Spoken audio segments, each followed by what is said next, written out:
Beritakanlah firman, siap sedialah baik atau tidak baik waktunya.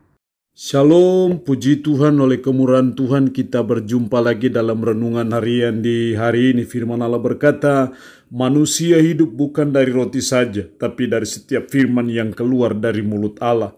Kalau demikian, mendengar, belajar firman itu sesuatu yang sangat penting. Mari kita berdoa. Kami bersyukur dan memuji nama-Mu hari ini karena Tuhan berikan kami waktu dan kesempatan kembali untuk kami akan mendengarkan sebagian dari firman-Mu yang adalah makanan rohani kami. Roh-Mu yang kudus, tolonglah kami, urapilah dan berkatilah kami dengan kebenaran firman-Mu di hari ini. Dalam nama Tuhan kami Yesus Kristus kami berdoa. Amin. Nats firman Allah yang menjadi perenungan kita bersama di hari ini saya ambil dari 1 Korintus pasal 15 ayat 1 sampai dengan ayatnya yang ke-10. Secara khusus saya akan baca ayatnya yang ketiga dan ayatnya yang keempat. Firman-Nya berkata demikian. Sebab yang sangat penting telah kusampaikan kepadamu, yaitu apa yang telah kuterima sendiri, ialah bahwa Kristus telah mati karena dosa-dosa kita sesuai dengan kitab suci, bahwa ia telah dikuburkan dan bahwa ia telah dibangkitkan pada hari yang ketiga sesuai dengan kitab suci. Demikian firman Allah hari ini yang intinya mengajar kita, menasihati kita kuasa kebangkitan Kristus bagi kita. Ada suatu kuasa, ada suatu dampak, ada suatu pengaruh yang luar biasa dari kebangkitan Kristus bagi saudara dan saya sebagai umat, sebagai orang yang percaya dan yang beriman kepada Yesus Kristus. Dari sini kita melihat bagaimana Paulus memberikan suatu penjelasan mengenai kebangkitan Kristus yang menjadi dasar bagi kebangkitan kita, kebangkitan tubuh pada akhir zaman nanti. Nah, dalam konteks ayat ini kita akan melihat apa kuasa kebangkitan Kristus bagi kita. Apa dampaknya, apa pengaruhnya kebangkitan Kristus bagi kita yang percaya kepadanya. Saya menemukan setidaknya ada dua dampak atau kuasa kebangkitan Kristus bagi kita. Yang pertama dalam ayatnya yang kedua. Oleh Injil itu kamu diselamatkan, asal kamu teguh berpegang padanya, seperti yang telah kuberitakan kepadamu, kecuali kalau kamu telah sia-sia saja menjadi percaya. Oleh Injil itu kamu diselamatkan. Kalau kita berbicara Injil, maka kita bicara dua hal, yaitu mengenai kesaksian para penginjil Matius, Markus, Lukas, Yohanes tentang Yesus dari kelahirannya sampai kepada kenaikannya ke surga, itu adalah Injil. Tapi Injil juga bicara mengenai karya penyelamatan Allah bagi kita manusia yang berdosa melalui Kristus yang mati dan bangkit pada hari yang ketiga untuk menyelamatkan kita. Itu adalah Injil. Nah, ayat 2 berkata, oleh Injil itu kamu diselamatkan. Inilah kuasa kebangkitan Kristus bagi kita. Yang pertama adalah memberi kita keselamatan. Oleh Injil itu kamu diselamatkan. Jadi Injil itulah yang mendatangkan keselamatan bagi saudara dan saya. Tapi ada suatu syarat, asal kamu teguh berpegang padanya seperti yang telah kuberitakan kepadamu. Kecuali kalau kamu telah sia-sia saja menjadi percaya. Artinya bahwa melalui kita percaya beriman kepada Kristus melalui karya penyelamatannya atau Injil itu, maka disitulah saudara dan saya diselamatkan atau memperoleh keselamatan. Ini yang saya lihat sebagai kuasa kebangkitan Kristus bagi kita. Yang pertama yaitu memberi keselamatan. Dan ini adalah harta terbesar dalam hidup kita sebagai umat, sebagai orang beriman ketika kita memperoleh keselamatan itu. Kekayaan kita, pangkat kita, kedudukan kita, apapun juga yang kita punya itu sesungguhnya hanya aksesoris saja dalam hidup. Tetapi harta terbesar dalam hidup kita, suatu penghargaan yang luar biasa bagi kita ketika kita memperoleh keselamatan. Itu harta terbesar di dunia ini. Maka Yesus pernah berkata, apa gunanya engkau memperoleh seluruh isi dunia ini kalau jiwamu binasa?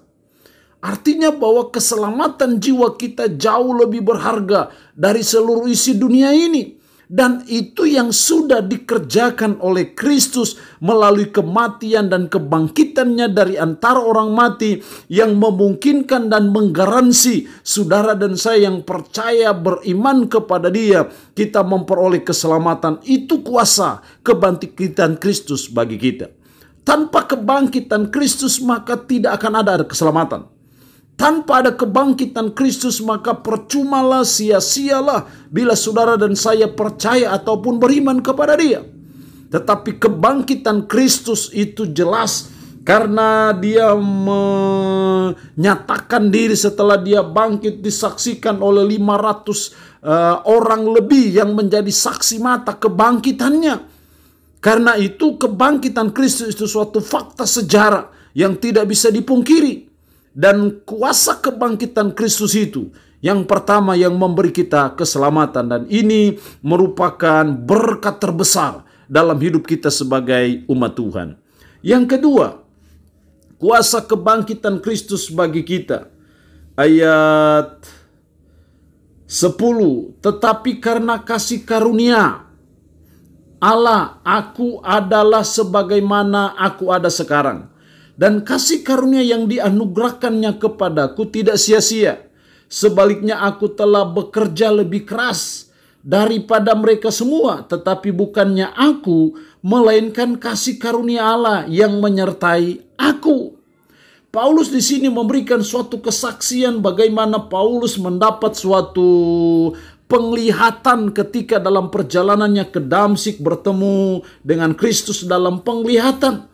Dia bicara di sini bagaimana hinanya dia sebagai seorang rasul karena dia adalah penganiaya jemaat. Tetapi kasih karunia Allah yang diberikan kepada dialah yang memungkinkan dia seorang penganiaya jemaat akhirnya bisa menjadi rasul, bisa terlibat dalam pelayanan, bahkan dia bekerja lebih keras daripada yang lain. Tetapi dia berkata ini bukan karena dia, ini bukan karena kepintaran dia, ini bukan karena kehebatan dia. Tapi ayat 10 berkata, melainkan kasih karunia Allah yang menyertai aku. Di sini kita melihat akan kuasa kebangkitan Kristus bagi kita. Yang kedua adalah memberi kita kasih karunia yang memampukan kita dalam pelayanan.